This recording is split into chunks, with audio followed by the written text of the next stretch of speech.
Well, racial profiling is in the news again, and this time it means big business. That's right, and our favorite money man, Ryan Mack, is here to talk Barney's, boycotts, and whether brother Jay-Z is a sellout or a scapegoat. Ryan, welcome to the show. Thanks for having me back. Appreciate it. All right, so we got to get right into this. It's been in the headlines for the last few days about racial profiling and Barney's being involved. Right. How did this all break down, and how did Jay-Z get mixed up in it? Essentially, Jay-Z has a partnership, his foundation has a partnership with a new line that's coming out for the holiday season that essentially is making about 25% of all store sales is going to his foundation, and about 10% of sales on November 10th will go to the foundation as well. So he's really it's a good way to try to raise money. He's not making any money personally off of it, but he was trying to raise money for his foundation to help the community. So essentially, individuals are saying they had a movement online to say, hey, sign up for this petition.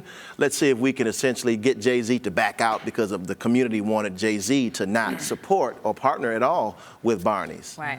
Now, let me ask you. So I'm reading the cover of the Daily News. The Daily News has the headline, "Zero Respect." Right.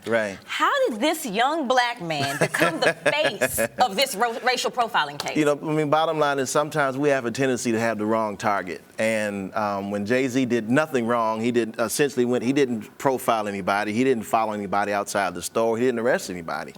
But sometimes we have a tendency to go after our own as opposed to going after those individuals that we should be going after. I mean, Barney's has had a history of racial profiling. Yes. I mean, individuals coming in and out of the stores. I mean, I've been racially profiled, not at Barney's, so to speak.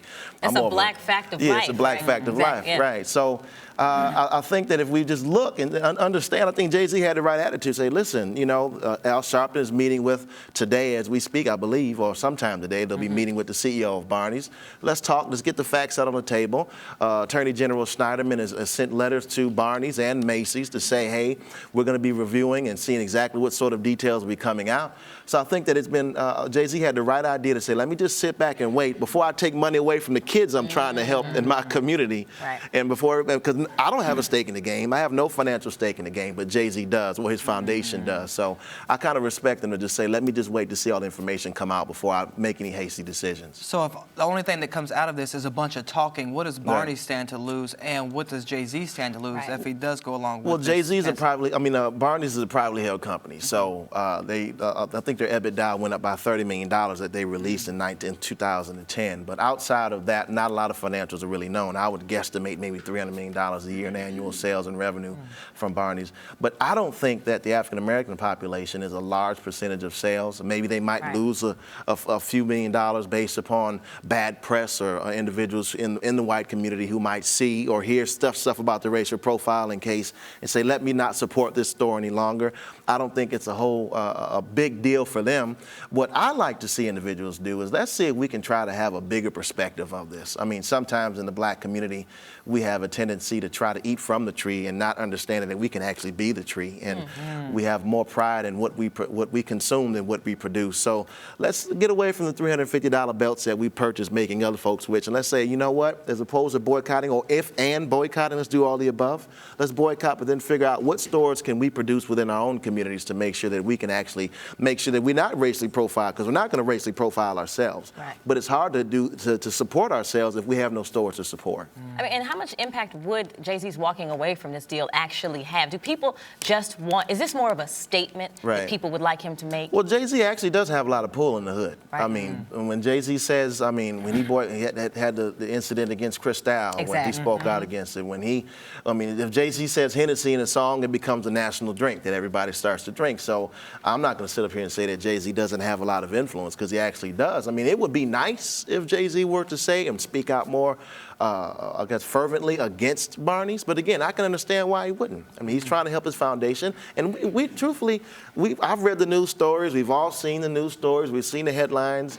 Did Barney's were they the ones with the cops in cohesion with Barney's? Did the cops act on their own? What sort of policies does Barney's have? We really don't know all this information yet. So let's just give the brother a little slack here. You bring up a good point mentioning the cops, because another incident just happened at Macy's where the cops followed a guy out, and he was actually a celebrity. They followed him out of the store a few blocks down just to, accuse him of stealing stuff. They wanted to look in his bag. They're like, what's going on? They they didn't know. And he feels that he was also racially profiled. And it sounds to me like stop and frisk. Right. And you wrote the handbook on stop and frisk. Do we need a shop and frisk down handbook? What's going on? Well, I mean, this is what's going on. I mean, we did write the handbook. I mean, brothers are getting pulled over and falsely being pulled over and being essentially accused of something for doing nothing but just crossing the street. Right.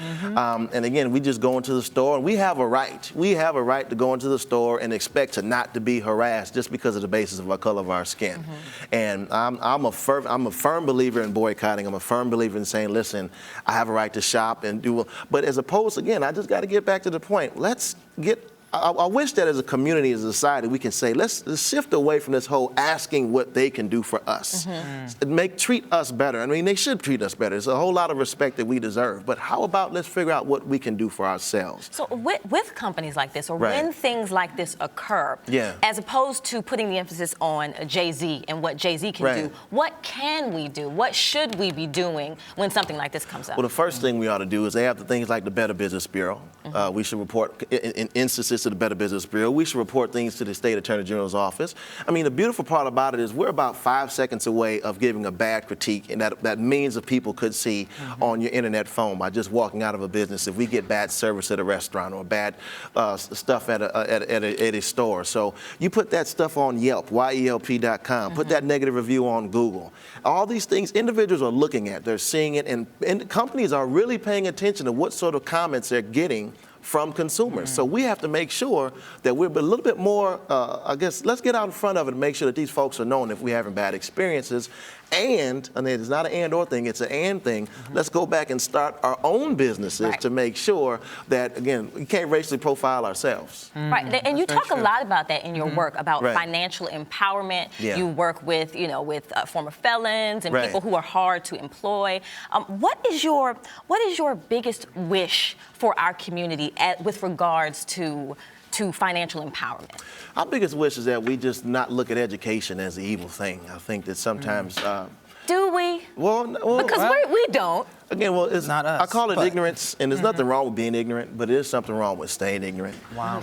And a lot of times, and if you willfully remain ignorant over something that can empower you, I call that stupidity. And sometimes, even though if you ask most of the individuals that I talk to in our community, they'll say things like financial literacy is important, and they'll fully admit it that it's important, but why are we not learning it? But Ryan, let me ask you another question there, because I hear that statement, but I was in school for like 16 years, and I learned a lot of things, but money is never taught in school. Money is a subject that's taught at home. But not money. Math is taught, but money is a subject that's taught at home. Now, is this a larger part of the conspiracy? Come on, Ryan. Well, I don't know much about conspiracies, but I do know a little bit about money. I understand. But just last night, we were talking to a group of brothers who were formerly incarcerated, and one brother had found out he had a rush card. But his brother also how you wanted. feel about that? Exactly. But the one brother, I know a few individuals who want to go on financial literacy and whatnot, who own their own companies and own their finance, their own clothing line. But this brother wanted to start his own line. So I said, look, I will introduce you to as many folks as you want, as long as you cut up this rush card on the spot. So break the That's chains. a good place to start. Last question, chains. real quick. Tell us, what tip should you give to people in order to get more financially sound? You talk about the importance of it. Where should people get started if they have no clue? Well, first of all, I have the right mindset. Get your mindset in order. Second of all, is going to different websites like finclc.com, learning about different calculators to figure out how much you can afford.